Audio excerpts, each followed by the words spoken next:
Hey, what's going on? Kyle Henderson, Bama football on YouTube, following Alabama's 52-7 victory over Mercer. Today's video, I'm talking about the quarterbacks. We have finally had the opportunity to see all of the quarterbacks in action. Now, before we get going, I want to ask you inside the comment box, which quarterback besides Jalen Milroe were you impressed with today? All right, let's talk about obviously the starter first of all. Jalen Milroe, light work today. 11 of 16, 186 yards, 2 touchdowns. It was his first touchdown pass since mid-October. You also had Milroe rushing for 6 carries, 43 yards, and a touchdown. Got to see Ty Simpson come in, and I was curious to see if Ty Simpson did come in this game, would he have an opportunity to work the field? I think it's important that the players returning for next year have an understanding of what quarterback is going to be leading this team. And I thought that Coach Kalen DeBoer let Ty Simpson run the offense. It was the first time that Ty Simpson was able to run the offense in full. Coming into this game, he was just 9 of 14. So today, he was 5 of 10 for 71 yards. I felt at times he was a little bit inaccurate. I think he missed on a couple deep balls. But I do love the play, and he has escapability and athleticism. I think a lot of people forget that this guy can move around. One of my favorite plays is he evades a defender off a quarterback sack, maintains his vision downfield, and connects with Josh Cuevas. One of the highlights of the game, obviously. So what'd you think of the play of Ty Simpson? Sound off inside the comment box. I'm curious to read your feedback. Got another opportunity to see Dylan Lonergan. 5 of 6, 23 yards, came in.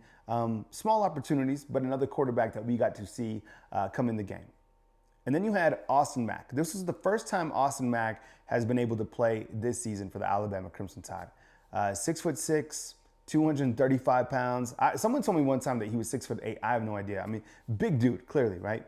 Comes in, 2 of 3, and throws a touchdown. It was a 39-yard connection with Rico Scott, who, by the way, made a hell of a catch. I mean, it was a good pass, good catch. You know, I felt the ball was wobbly, but it was on target. It was interesting, but whatever. I mean, he comes in and does a really good job. I think, you know, what I liked about that was clearly the touchdown, but I love the excitement from the players on the sideline supporting each other, kind of the camaraderie of the team, like Ryan Williams running over to hype up Rico Scott.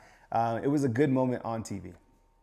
Following the game, Coach Kalen DeBoer, and you heard it on the press conference, spoke about his quarterbacks and talked about what each of those quarterbacks brings to the table and having the opportunities to see the quarterbacks. You also have Keelan Russell, who's a 5-star quarterback.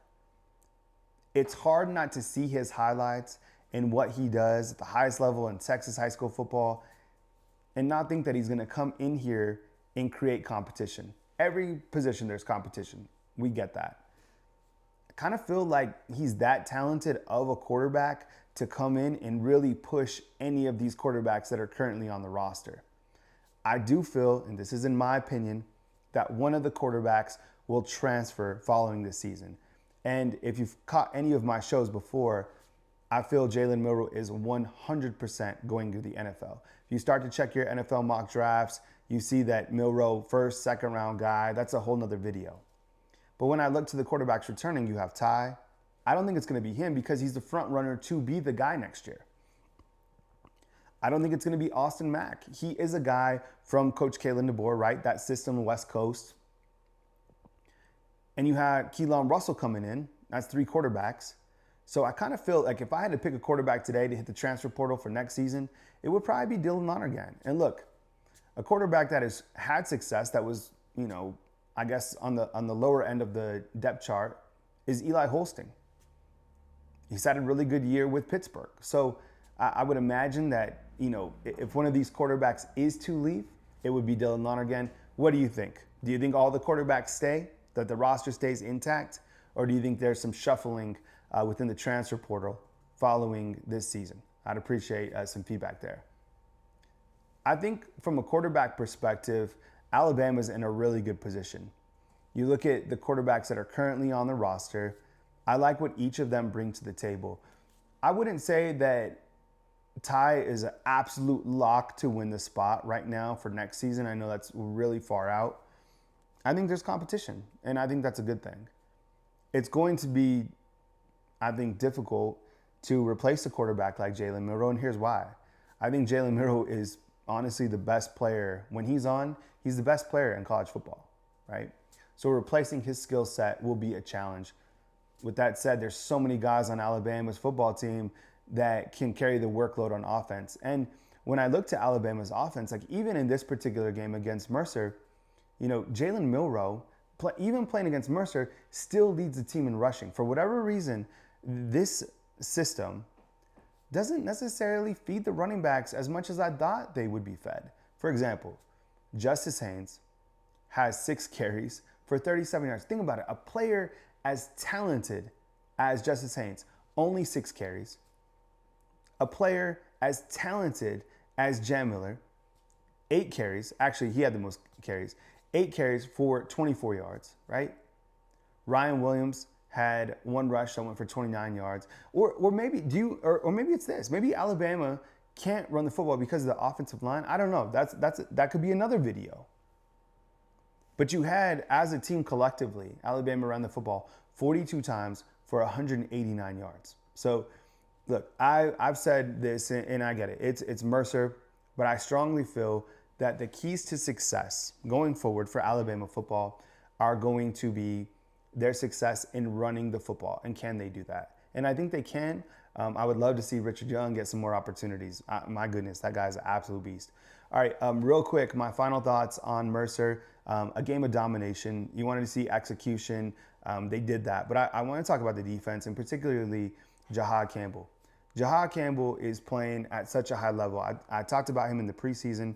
I talked about him even to this point in time. It's amazing to see a player like that be featured on ESPN, on Mel Kiper's draft board as being a top 15 guy. I have him, I think he was number 16. I have him as 15, like a top 15 guy in the NFL draft. I think speed, power, size. When Alabama sends pressure through the interior, they're going to get to the quarterback. Deontay Lawson had a tip pass that turned into an interception. Jahad Campbell got to the quarterback.